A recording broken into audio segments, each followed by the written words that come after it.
காத்திருக்கிறாருங்கிறதுக்கு மிகப்பெரிய சான்றே இதுதான்.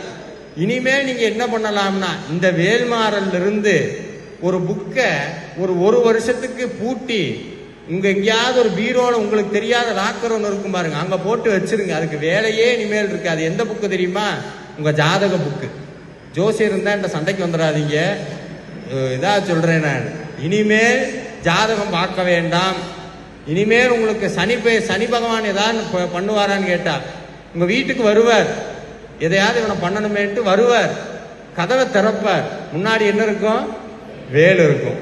பயந்து போயிடுவார். ஐயோ வேற யார்கிட்ட வேணா வம்பு வச்சுக்கிறான், வேலை கும்பிட்றவங்க கிட்ட எக்காரணத்தை கொண்டு வம்பு வச்சுக்க கூடாது, நவக்கிரகம் போயிடும். ஏன்னா வேல்மாறல்ல ஒரு வரி வருது, துதிக்கும் அடியவர்க்கு ஒருவர் கெடுக்க இடர் நினைக்கின் அவர் குலத்தை முதல் அறக்கலையும் எனக்கும் ஓர் துணையாகும். அருணகிரிநாதருடைய வாக்கு.